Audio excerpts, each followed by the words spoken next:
Nuestro siguiente ponente es bioquímico y ya solamente por eso tiene mi respeto. Eso es un seco mío que tengo. Pero es que además es doctor en economía, escritor de no sé cuántos libros y desde luego un curioso, incansable y muy variopinto. Alejandro Navarro, La búsqueda de la inmortalidad. No, yo, como soy químico y economista, pues vengo a hablar del elemento que más me fascina, el que combina mis dos pasiones, que no es otro que el fascinante y siempre codiciado oro. Y me vais a decir, bueno, ¿y este señor que viene a contarnos del oro que no sepamos? Bueno, pues os voy a dar unos datos, que algunos de los cuales os puede resultar curioso.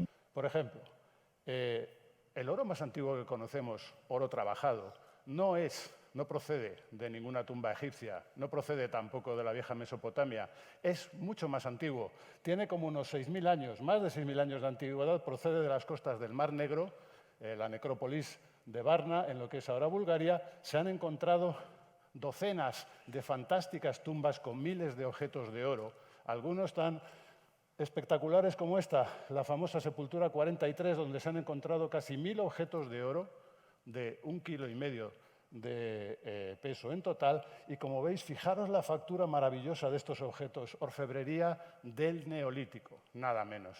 Hasta ese punto llega la pasión de la humanidad por el oro. Bueno, a lo largo del mundo antiguo, el oro se ha utilizado como regalo para reyes y emperadores, para revestir incluso edificios o para las monedas. El oro ha protagonizado guerras, ha protagonizado las rutas comerciales. La mitología está llena de referencias a este mágico metal, ¿no? Desde el vellocino de oro, o la historia del rey Midas. Aquí le vemos convirtiendo en oro a esta pobre señora. Habéis oído todos, conocéis la historia de El Dorado, el mítico reino donde se suponía que había tanto oro que los caciques eran entronizados en una ceremonia donde se les cubría de los pies a la cabeza de oro. Curiosamente, esa ceremonia ha existido de verdad. Se han encontrado muchos restos de oro en la colombiana laguna de Guatavita. Lo que pasa es que bueno, el oro que hemos encontrado no tiene nada que ver con el que esperaban los conquistadores.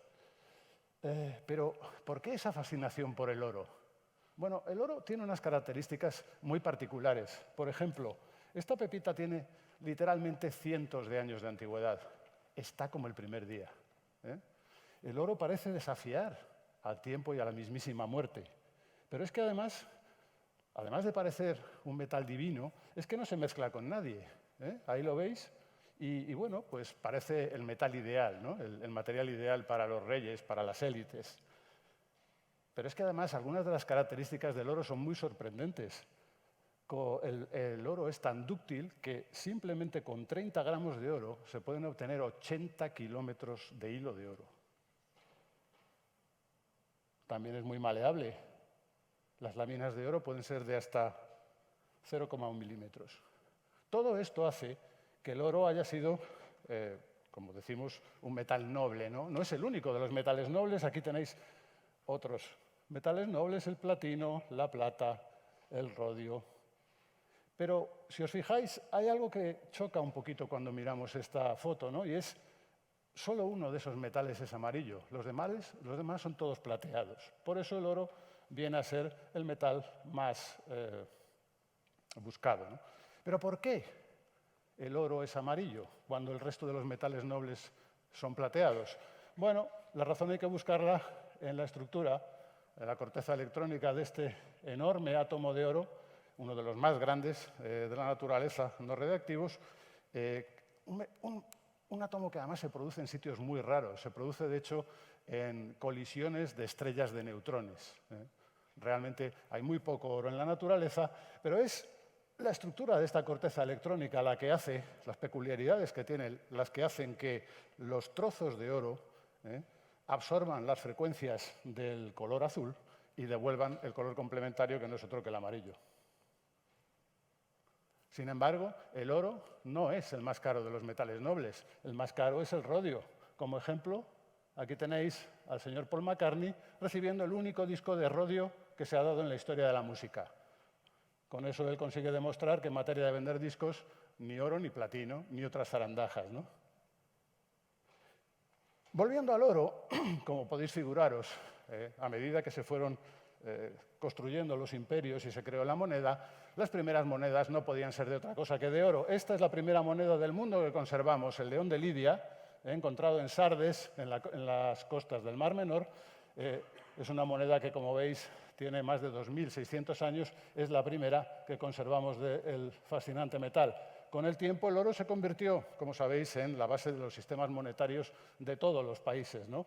De hecho, curiosamente, cuando se inventó el papel moneda, los bancos se comprometían a, si tú ibas con el billete, te daban esa misma cantidad en oro. Ahora ya no, ¿eh?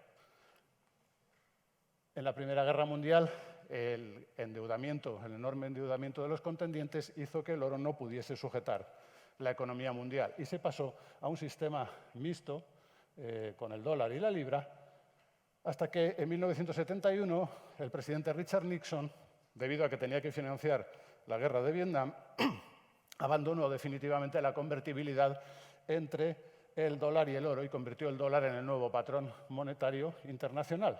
Con el tiempo eso se ha sustituido por este sistema de monedas flotantes y, bueno, al haber abandonado la economía un patrón tan tangible como el oro y haberlo sustituido por algo tan etéreo, ¿no?, como la confianza que podemos tener en los diferentes países, bueno, esa es una de las razones por las cuales en los últimos tiempos hemos vivido un montón de burbujitas, ¿eh? Pero ¿cuánto oro hemos sacado desde la noche de los tiempos? Bueno, dependiendo de la fuente, hemos sacado desde el equivalente a una cancha de tenis de unos 10 metros de altura hasta, bueno, el equivalente a un estadio de fútbol de 143. Como veis, no nos ponemos muy de acuerdo, ¿no? ¿Quién tiene el oro en el mundo? Bueno, pues lo tienen los bancos centrales, el Fondo Monetario Internacional y inversores privados que operan a través de fondos cotizados. Pero, bueno, aquí tenéis en esta otra diapositiva, mostramos un poco más quién tiene el oro a nivel regional. España tenía más, ¿eh? Lo que pasa es que durante la crisis de hace una década vendimos bastante para financiar la deuda. Bueno, siempre le podemos pedir a Sánchez que invada Italia, coge un poquito. Pero lo más curioso del caso es que casi todo el oro que hemos obtenido, que hemos extraído a lo largo de la historia, sigue con nosotros. ¿Eso qué quiere decir? Que si tenéis una alianza o un pendiente de oro, es muy posible que el oro que contiene haya estado antes en una tumba egipcia o hubiese formado parte del tesoro que Pizarro le quitó a Atahualpa. No me digáis que eso no le da pedigrí, ¿eh? Y para terminar un poco os tengo que contar que no podéis ni imaginaros las cosas que han hecho los humanos para conseguir y conservar su oro. Los antiguos ladrones se arriesgaban a castigos espantosos, ¿eh?, con tal de saquear las tumbas reales y obtener el oro.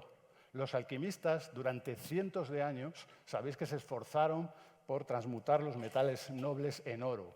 Un gran ejemplo es este Nicolas Flamel, muy conocido por la saga de las películas de Harry Potter. Este señor, de forma misteriosa, se llegó a hacer tan rico que era capaz de equipar varias iglesias de París y financiar al mismísimo rey de Francia.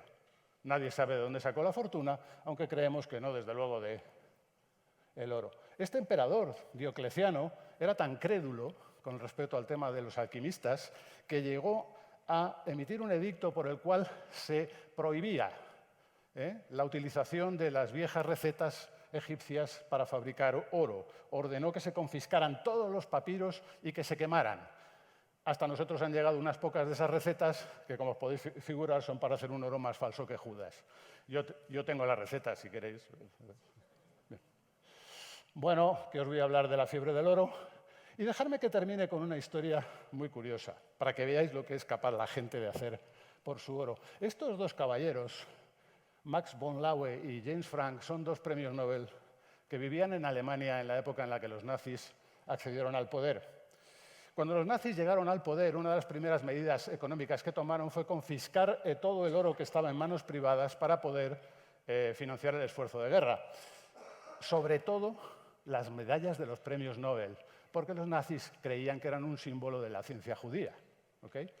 Estos dos señores, desesperados porque no querían perder sus medallas, se las enviaron a un amigo suyo, otro premio Nobel, Niels Bohr, que a la sazón vivía en Dinamarca. Pero el 9 de abril de 1940 los nazis invadieron Dinamarca y Niels Bohr se encontró ante el siguiente dilema. Si los alemanes entran en mi laboratorio y encuentran las medallas de mis dos amigos, los van a condenar a muerte. Sacar dinero de Alemania en la Alemania nazi era motivo de pena capital. Bueno, lo bueno es que Bohr y su colega Hennessy eran muy buenos químicos y pensaron que tal vez los soldados alemanes que entrasen en el laboratorio no lo fuesen, de manera que disolvieron las dos medallas de von Laue y de Frank en agua regia. Como sabéis, es una mezcla de ácido nítrico y ácido clorhídrico capaz de disolver el oro. Efectivamente, cuando los soldados alemanes entraron en el laboratorio, ninguno de ellos era un buen químico y ninguno se percató de este vaso de precipitados con ese color naranjita. Cuando acabó la guerra, cuenta la leyenda que Bohr volvió a enviar el vaso de precipitados a la Academia Sueca, donde recuperaron el oro y volvieron a fabricar las medallas de Frank y de von Laue. Bueno, yo creo que en realidad debieron hacer medallas nuevas, ¿eh?